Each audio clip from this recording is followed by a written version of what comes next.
और कभी कभी खुद जिंदगी अपने लिए ऐसी कहानी गढ़ देती है कि अच्छी अच्छी फिल्मों की स्क्रिप्ट भी उसके आगे फेल हो जाए। जहां कभी एमपी पुलिस के शॉप शूटर रहे सब इंस्पेक्टर मनीष मिश्रा की जिंदगी की कहानी भी कुछ ऐसी ही है। एक पुलिस अधिकारी कि आखिर कैसे भिखारी बनने की नौबत आ गई और फिर कैसे ही अचानक मिले एक पुराने दोस्त ने उसे सहारा दिया और आज वो फिर से समाज के लिए कुछ करना चाहता है। एक खास रिपोर्ट। ग्वालियर के स्वर्ग सदन आश्रम में सुबह का वक्त है और रसोई में मरीजों के लिए खाना बनाने की तैयारी शुरू हो चुकी है। मनीष सब्जियां काट रहे हैं। मनीष के लिए रोज की तरह ये सुकून भरी सुबह है, लेकिन उनकी जिंदगी की ज्यादातर सुबह इतनी सुकून भरी नहीं रही है। कभी गंदी नालियों के किनारे आंखें खुलती तो कभी किसी बाजार के फुटपाथ पर।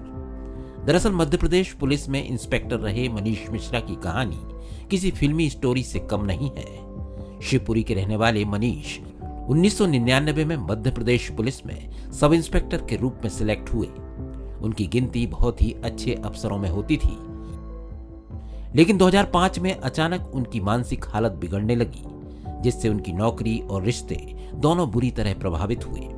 पत्नी भी तलाक लेकर अलग हो गई। इसके बाद तो वो पूरी तरह टूट गए और अचानक घर छोड़कर कहीं गायब हो गए। 10 से 12 साल तक उनका पता नहीं चला। वो भिखारी की तरह सड़कों पर भटकते रहे। लेकिन कहानी में अभी एक दिलचस्प मोड़ बाकी था। ग्वालियर में 10 नवंबर 2020 की ठंड से भरी वो रात डीएसपी रत्नेश तोमर और उनके साथी विजय भदौरिया शहर की गश्त पर थे। रात करीब 1:30 बजे उन्हें सड़क किनारे एक आदमी बेहद गंभीर हालत में ठंड में ठुठुरता हुआ मिलता है। पुलिस अधिकारी उस पर तरस खाकर उसे अपनी जैकेट और जूते देते हैं, लेकिन जैसे ही अधिकारी जाने के लिए मुड़ते हैं, ठंड में ठुठुरता वो आदमी उनका नाम लेकर उन्हें पुकारता है।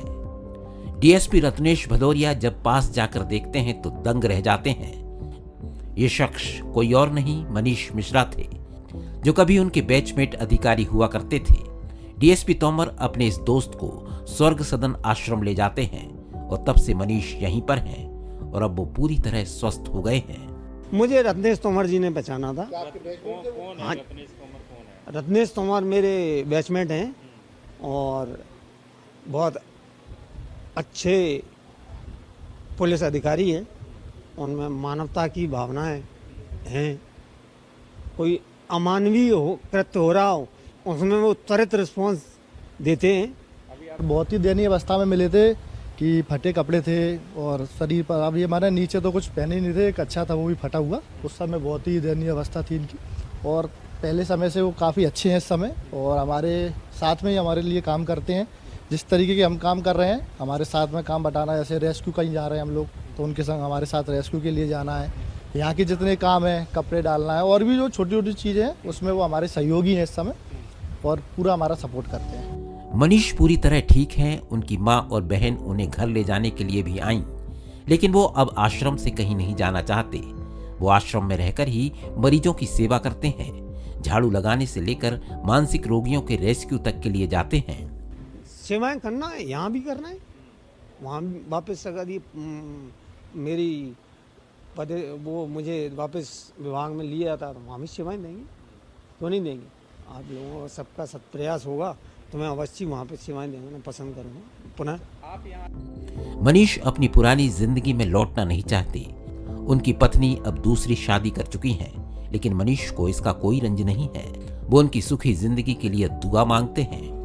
मैंने उनके बारे में जानकारी नहीं ली। एक वर्ष पता कराएं तो विवाह विच्छेद की स्थिति स्वयं ही बन जाती है। उन्होंने दूसरा विवाह कर लिया है। बहुत मुझे कोई आपत्ति है नहीं है, वो अपने चैन से जहाँ हैं। जिंदगी की स्क्रिप्ट भी कई बार फिल्म की स्क्रिप्ट जैसी हो जाती है। मनीष ने अपनी जिंदगी में इतने मोड़ देख लिए हैं कि अब उनको शायद ये समझ में आ गया है कि सही रास्ता कहाँ से जाता है और शायद अब वो उस पर ही चलने की तैयारी में है। उमेश पाराशर, बंसल न्यूज, ग्वालियर।